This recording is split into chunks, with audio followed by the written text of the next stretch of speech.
Dr. Joseph McElvoy is a psychiatrist and professor with the Medical College of Georgia, appearing for the National Alliance on Mental Health. He's an expert in his field, to say the very least, especially when it comes to severe cases of mental illness. Dr. McElvoy, thanks for what you do for people and for being with me today. Thanks for the opportunity. I'll ask you the same question I asked the bladder cancer experts, and that's, how do you know when you have mental illness, when there's a problem versus just the typical stresses and anxieties we feel? Yeah, there are many mental illnesses, feelings of depression, feelings of anxiety or distressing. You don't feel right. You go seek out help for that. Some of the more severe ones, like schizophrenia, people don't seek treatment. They do not understand, they do not perceive the experiences they have as though they're unusual. Their brain is ill. It's not a normal brain worrying about a blood in the urine or a broken foot for which they go seek help from a doctor. The experiences they have seem real. For that reason, the treatment of people with particularly schizophrenia or in the manic phases of bipolar disorder is very difficult because they think they're doing fine. Through their eyes, is it as if they're living in another dimension? Do they have a whole different reality than others? They have perceptual experiences, they have beliefs that suddenly appear in their mind that they hold as firmly as any of ours because they came to them in the same way. These perceptions, these beliefs came to them the same way as beliefs and perceptions come to us. What's a primary cause, or what are some primary causes of mental illness? The vast majority of these diseases are genetically, familially passed on.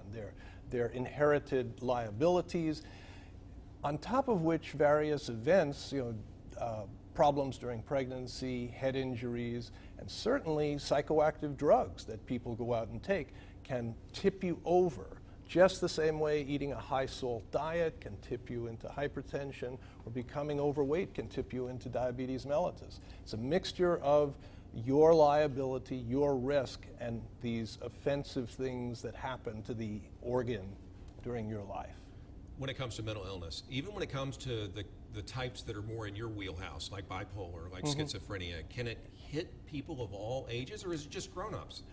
Well, the most common ages for these to come to us is late teens into early 20s, but these diseases do appear in younger individuals, in kids. The sad thing is that usually signifies genetic loading, genetic risk from both sides, heavy liability, and it ends up being a tougher to treat, more difficult illness. It's very important in any of these illnesses that we get people into treatment as early as possible. Think about high blood pressure. If you got high blood pressure today and I started you on treatment tomorrow, it'd be very easy to treat and you wouldn't have much damage done. If I waited for a year, big trouble. Same thing with these mental illnesses. If you're concerned that a loved one, a family member, you may have to be the push to get them into treatment, but the earlier you do that, you're doing them some good. Even if they're saying, oh, it's all right, there's nothing wrong with me. It's very tough for the family members, people who love the person with mental illness, but it's important that you do it. Can a family doctor pick up on this during your annual visit? Especially if the family, another family member comes in with them and says, we're worried. This bright young fellow, this bright young woman at school is not going out with her friends. Her grades are falling off. That's the time the family has to say, we love you. We want you to do well. So please come with us to the doctor. Mental health is so much in the spotlight. Our president mentions it in the wake of a school shooting, perhaps calling for the need for more mental health awareness and treatment.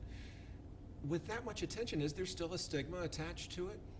Yes, there sadly is, and the intensity of stigma that the public assigns to mental illness is related to how severe the manifestations are, how impressive the treatments have to be. Does somebody need hospitalization versus talking with, and the degree of disability associated. So there's some sense to the assignment of stigma. Stigma need not have a core of meanness, no. though. If the public understands, I'm worried about this because this is very strange behavior, but can approach it with some beneficence instead of meanness, this would be great because we could get the person in, get him to treatment, and take away the mark, the sign, the attribute that is frightening the public by treating them successfully. Can you make it go away? Can you, especially in the less severe cases, can you make mental illness go away? We can, even as far as bipolar disorder, we can make it that a lot of these people have completely normal lives. With depression, not everyone, because some are really tough, just like some diabetes cases are really tough. With depression, we can do this. With anxiety, we can usually get these to where, no life's easy and perfect and without trouble, but we can get them to where people lead really good, productive lives, have good relationships, contribute to the well-being of society. Schizophrenia is our toughest one.